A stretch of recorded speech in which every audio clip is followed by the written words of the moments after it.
stop that right now.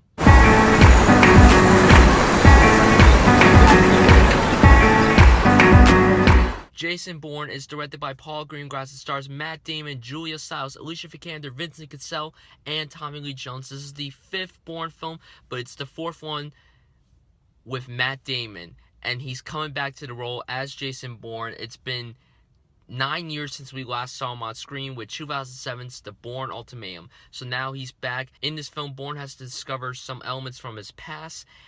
And we have our movie. That's all I'm going to tell you going into the movie because the trailers are vague. I just want to be vague about it. I am recording from my phone because my camera microphone died when I recorded my first review of this. And I realized that as I was editing, I'm like, this audio isn't even coming in. So now I have to re-record the review. So that's an absolute delay. I was so pumped for Jason Bourne. I loved the first 3 so much. I could watch them over and over again. They're 3 of the best action movies I've ever seen. And Matt Damon is so iconic in this role. No one ever expected him to be as good as he was in any of these films because no one ever looked at him as an action film star. And now Matt Damon could pull off anything. Well, he's always been able to pull off stuff, but no one ever expected him to pull off an action film. This was my most anticipated film of July, and I gotta tell you, I just thought the movie was fine. It wasn't even spectacular. I wish it was better, but then again, some things in this movie just made it not so good. It ruined the potential of this movie being excellent. But let's start with the positives. Matt Damon, once again, owns this role as Jason Bourne. No one could play the role like him. He's great in terms of his acting, and he's great in terms of the action sequences. And by the way, the action sequences are all great. The movie opens with a motorcycle chase during the riot. That's great. And then it ends with an amazing chase sequence in Las Vegas. Las friggin' Vegas. I mean, you saw it in the trailer, you saw it in the commercials.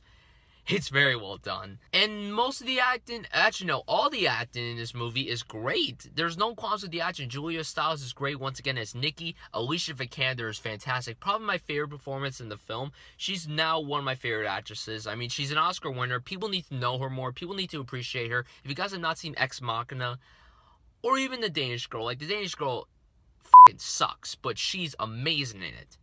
Watch those movies just for her. Well, Ex Machina is a great film, but The Danish Girl could kiss my ass. Vincent Cassel was haunting as this assassin. Like, he was great. He's another actor that I think is very underappreciated, so people should check him out more. And Tommy Lee Jones, I thought was going to phone it in this movie, but yeah, he was awesome. He was great as the CIA director.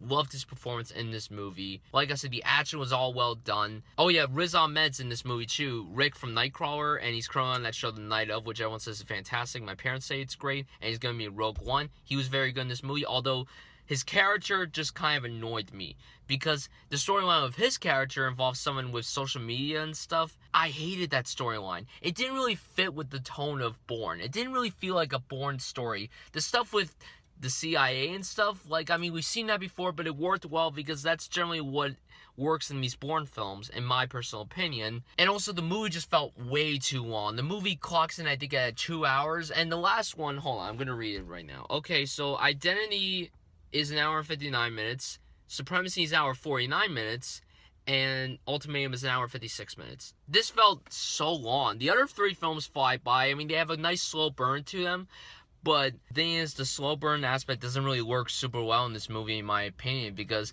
that whole social media storyline just ruins the whole film, personally, in my opinion. But I still think this is a good film. There's a few nice emotional moments in this film, and that made me, like, tear up. I mean, when the movie began, I was starting to cry because, you know, it's Jason Bourne, and he's back on screen. Also, this is probably the weakest of the Matt Damon films, but it's not the weakest Bourne film because Bourne Legacy isn't on the same level as this. This is much better compared to that film, so I just wanted to let you guys know that. Paul Greengrass, this is probably the weakest film he's also directed because the 2 Bourne films he made were great. Green Zone was superb. That's an underrated film. Captain Phillips is fantastic, and United 93 is amazing. If you haven't seen that film, please check it out because it is an amazing film that takes place in real time.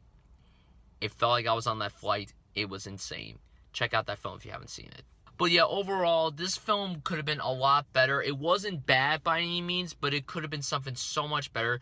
Matt Damon was incredible. All the performances were great. The action sequences were well done. But because of the kind of jumbled storyline and the too much of the slow burn aspect. Jason Bourne was a slight disappointment. I'm going to give it a solid B. Guys, tell me how much you thought of this movie. If you saw it, what's your favorite Bourne film and what's your favorite Matt Damon film? And what do you think of the series overall? Thank you so much for watching, and I'll see you guys soon.